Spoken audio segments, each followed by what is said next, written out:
Hey guys, how's it going? It's KilloX here to catch the rarest and most powerful Pokemon in Pokemon Go. So if you haven't yet, hit that subscribe button, because today, instead of catching the rarest Pokemon, we're gonna be talking about it, because some big news just came out right now as I'm recording this, and I gotta go over it with you guys, because if you're not informed about this, this is probably one of the biggest things Niantic has ever dropped in Pokemon Go. But first, we're about to get some 10K egg hatches, which might segue us into the big information about today's video. Now, hopefully here we can get ourselves a good 10K egg, maybe a Gen 1 kind of one, but we got our 10K egg right here, and hopefully it's gonna be something good like a Gen 1.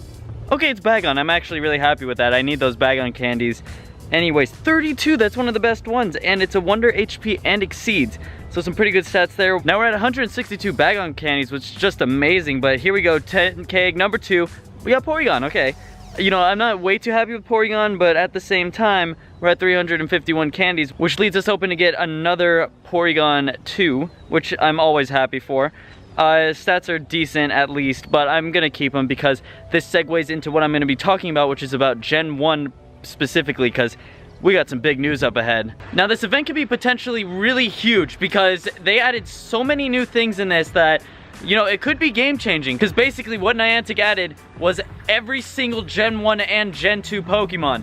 Thanks to Pokemon Go Hub, they posted this recently because someone streamed all the new Shinies that actually did come out in the code. The thing is that Gen 1 was kind of, sort of alluded to, because the Gen 1 Kanto Event is something that's supposed to be coming up on the 10th, so just a few days from now. Actually, by the time I'm recording this, actually 2 days, and by the time I'm posting this, it's tomorrow. So we actually might get a ton of Shinies from this, but it just depends, because not only did they add Gen 1, but they also added Gen 2, which is weird because it's just the Kanto event, but it makes sense because some of the Gen 1 Pokemons evolve in Gen 2 or have baby Pokemon. Some people would be like, hey, so just the Gen 1 Pokemon are shiny, so maybe just the ones that they can evolve into in the baby Pokemon, but Niantic was like, no, we gotta have all the shiny Pokemon, every shiny. So that's why we have every shiny Gen 2 Pokemon. The only problem is how they're going to release it, because it might be an issue for the Community Day event, because there's only gonna be Gen 3s if it's all just Gen 2s and Gen 1s that are gonna be shiny. So there's gonna be no shiny room except for Gen 3s, which could be fine. I guess they could just do a Community Day and make it easier for people who wanna get it shiny. Cause like, I still believe that there should be a Ghastly event for a Community Day where you can get Shadow Claw again, cause they removed that. But it'd be a pretty cool Community Day thing. And seeing that we have our 100% IV shiny Ghastly, you know, that could kind of really help us out when we evolve it during the possible Community Day event for Ghastly, which they'll probably do for October, which is some time away. But if they release all the shinies at once, that makes it, you know, although one, that's gonna make shinies everywhere, which is, I am really happy about. The only problem is though, is that they're gonna be everywhere. So Community Days are probably gonna be out of the question, because, you know, it's not gonna be like, oh wow, the new shiny's gonna be released then, because it's already gonna be released, so people might have already had it. But I don't think they'll be doing it very soon, because the Mareep event's gonna be happening soon, and I think the release of Shiny Mareep will be then, rather than, you know, maybe tomorrow, because of all the shinies that are gonna be released.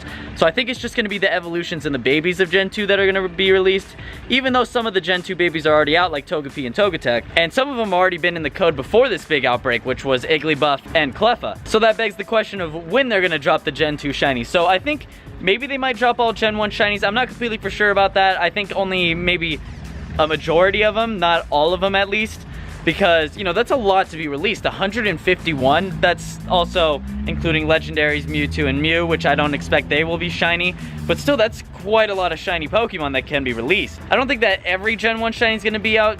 I think it's just a lot of them because it's going to be the Kanto event, so might as well have it, and then they might wait for a Johto event or just wait for some Community Days in order to get the rest in. I don't know what's with my 100% IV luck recently, but it's been through the roof, and I don't know why. The 100% IV Ghastly very recently, because we caught the Latios, and then we got our 100% Moltres from the Breakthrough box, which was just amazing that we got that last episode. And we got so many 100%, it just does not make any sense of how we're getting this many. And it keeps on going too, because I hatched this 5K, I wasn't expecting it to be good. And what the heck? It's a Nose Pass that's a Wonder HP attack defense and exceeds, making it 100% IV. So when we can get our Provo Pass, that'll be amazing, because we'll get 100% IV Provo Pass, but I was never expecting to get 100% IV nose pass of all things, but I think it's pretty hilarious that we got that. But back to the news. Also, something I want to bring up is that a lot of the models have changed for the Pokemon on the nearby, and some of them actually kind of look like toys. Like they look plasticky in a way, but I actually kind of like it. Although some of them, the colors have really changed. Like if you look at Parasect, he looks like he got like a spray tan or something. He looks like orange, like it's really weird.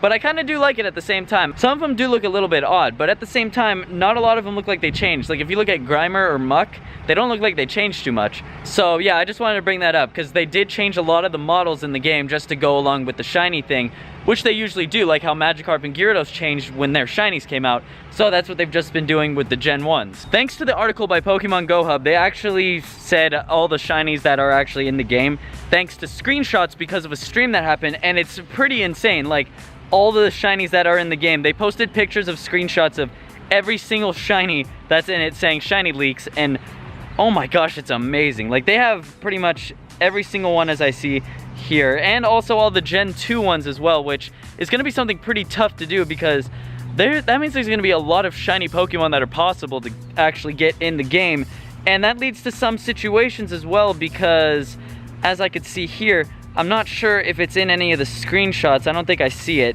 but we have the problem of shiny unknown, and shiny unknown's going to be a bit of an issue to get because finding unknown's hard enough as it is, and getting a shiny unknown, ooh, I do not want to be there for when that gets released. Although there are a lot of unknown events happening, so it's not like it's going to be impossible, but it's going to be pretty tough to get. But thank you guys so much for watching. If you haven't yet, comment and subscribe, and tell me what you think they're going to do with this event. I think that they might drop most of the Gen 2. I think that they're going to drop most of the Gen 1 shinies tomorrow because that's probably the best time, seeing that it is the Kanto event. But actually, at the same time, I don't think they'll release all of them because of community days, which might help them out because there's going to be a lot of community days, and I don't think they're going to be getting Gen 4 out very quickly, and that might give them some more room to do more community days. So at the moment, I think they won't be releasing all of the first generation, but I know they won't be releasing all of the second generation. I think it's just going to be ones like Steelix or the baby Pokemon like Cleffa or Igglybuff, ones like that. But thank you guys, and until tomorrow when they release, I don't know, hopefully most of the Gen 1 shinies, see ya.